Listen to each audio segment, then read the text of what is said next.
নমস্কাৰ সুমি মিক্স ষ্টুডিঅ'লৈ আপোনালোকক স্বাগতম জনাইছো। আপোনালোকে যদি মোৰ ভিডিঅ'টো প্ৰথম চাইছে তেতিয়াহ'লে লাইক শেয়াৰ আৰু সাবস্ক্ৰাইব কৰিব নাপাহৰিব আৰু কাষত থকা বেল আইকনটো বজাই দিব।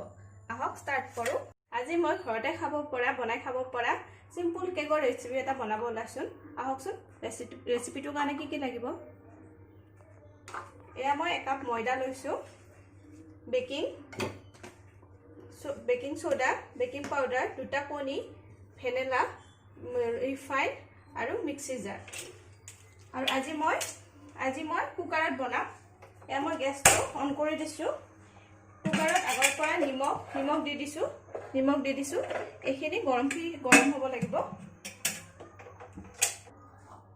এইখিনি মই চালি ল'ম, ভালদৰে চালি ল'ব। কেক বনোৱাৰ আগতে ভালদৰে চালি ল'ব লাগে।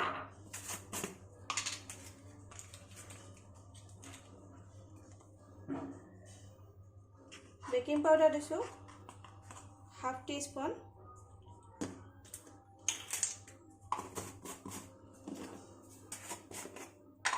বেকিং সোডা হাফতকৈ কম দিব লাগে।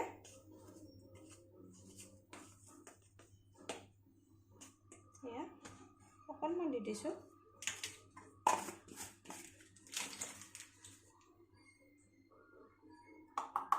দি এইখিনি ভালদৰে চালি ল'ব।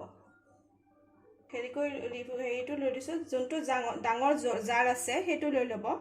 ফ্ৰুটছ জুচ বনোৱা জাৰ আছে সেইটো দি ল'ব। ইয়াতে মই ৰিফাইন দিছো, ইমানখিনি দিছো ৰিফাইন। 1 কাপ নহয়, 1 কাপতকৈ কম।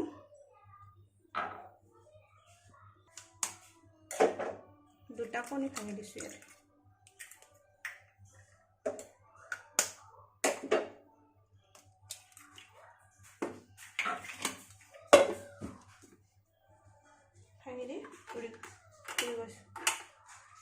কোৱা এইখিনি দি দিছো ৰিফাইন আৰু কণী, সেইকাৰণে মিক্স হ'ব দি দিওঁ।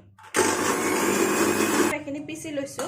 ইয়াতে মই চেনি দিম, আপোনালোকে 1 কাপ দিব। মই কমকে খাওঁ সেইকাৰণে কমকে দি দিছো। আকৌ ভালদৰে পিচিব। এয়া মোৰ হৈ গ'ল পিছা। এয়া মই এটা বাকি লৈছো, চৰিয়া এটা।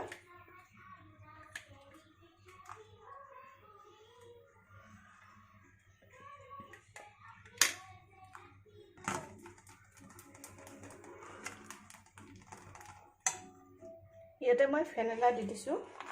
ভেনিলা দিলে আচলতে কণী গোন্ধটো নোহোৱা হৈ যায়, সেইবাবে দি দিছো। এয়া মই ভেনিলা দি দিলো আৰু ইয়াতে ময়দাখিনি দি দিম। দি লাহে লাহে লৰাই থাকিব। 2টা ভাগত দি দিব, ময়দাখিনি একেলগে নিদিব। আৰু ঘূৰাওতে এনেকে দিব। এক পাক এনেকে দি মাজতে কাটি দিব।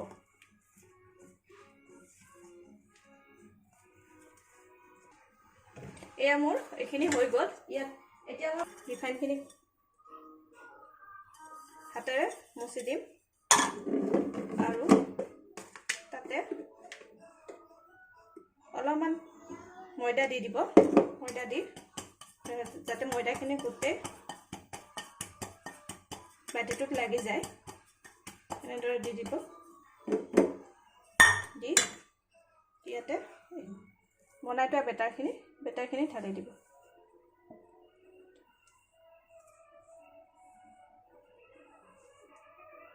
এইখিনি এয়া মোৰ হৈ গ'ল। এইখিনি ইয়াতে দি এনেদৰে অলপমান লৰাই দিব।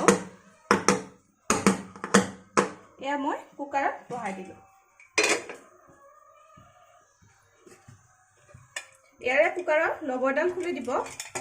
দি 20 মিনিটৰ কাৰণে বহাব। 25 মিনিটৰ কাৰণে বহাব কুকাৰত বহালে।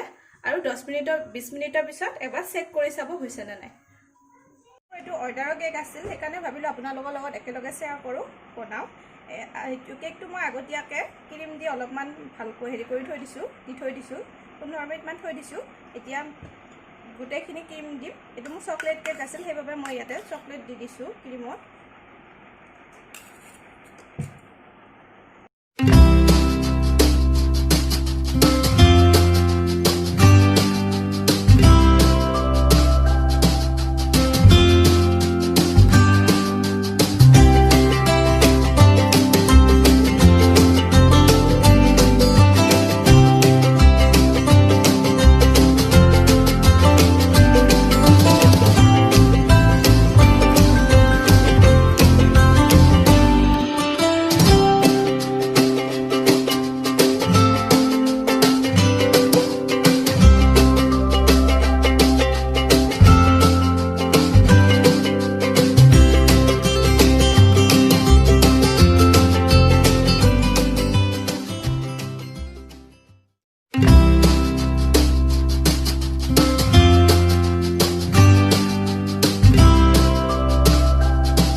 ঠাণ্ডা হ'ব দিছিলোঁ মই আচলতে ইয়াতে দেখিছেনে ইমান ধুনীয়া হৈছে আৰু এটা কথা জানিব কেকটো যেতিয়া ভাল হ'ব তেতিয়া ফাটি যাব এনেকৈ ফাটি যাব তেতিয়া গম পাব কেকটো সম্পূৰ্ণ হৈ গৈছে বুলি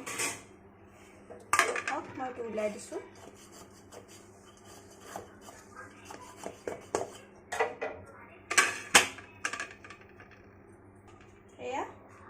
এয়া কেকটো মোৰ ইমান ডাঙৰ হৈ গৈছে মই এটা কাটি দেখাইছোঁ